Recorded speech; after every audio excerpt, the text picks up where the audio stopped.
Welcome back to my channel, man. It's Monty Majestic. Hope y'all are feeling blessed. Hope y'all are feeling motivated, man. I woke up feeling good, and I decided we're going to expose some more darkness today. Right now, we're going to get on the Roman Catholic Church's top.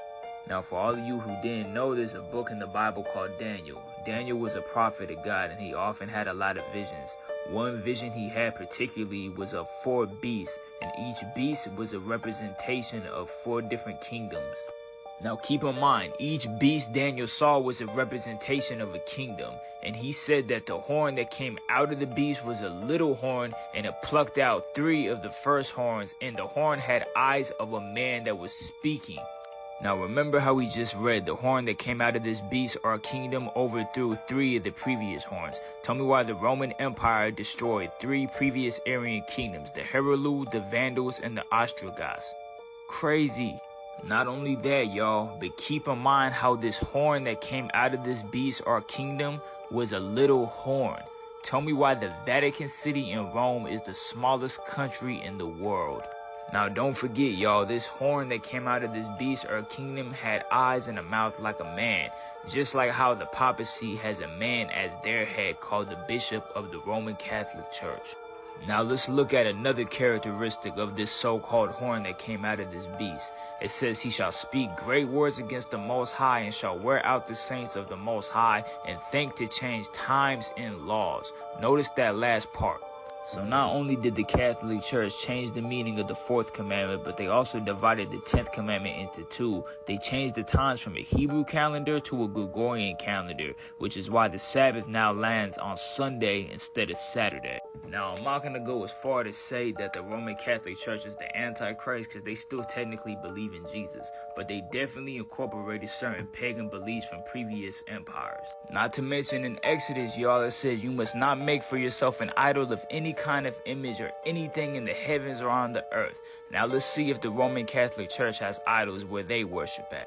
I can't make this up, y'all. The Roman Catholic Church has idols all throughout their church that they revere and even pray to. Here's another scripture from the book of Daniel where he said in this vision he saw the 4 winds of heaven strove upon the great sea. Now notice how he was very specific in this sea that he saw these beasts come out of. And sure enough, y'all, the Roman Empire is located on the Mediterranean Sea, also known as the Great Sea in the Old Testament. So Daniel knew exactly what he was talking about when he said these beasts were going to come out that sea. Now look at this certain commandment that Jesus told his disciples when he was on the scene. He said, you shall call no man on earth your father, for there is only one that is your father, which is in heaven.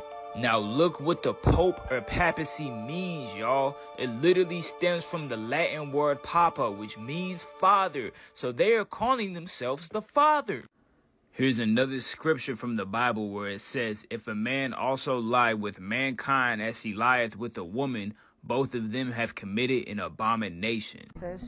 And the lady said, these girls are so lucky. If they have any problems at all, they have Father Maskell here to guide them in anything they might need help with. And I was naked within the first 5-10 minutes of being in his office. Pope Francis has approved a landmark ruling that will allow Catholic priests to administer blessings to same-sex couples as long as they are not part of regular church rituals or liturgies. NBC's Claudio Lavanga joins us from Rome. Claudio, what more can you tell us about this?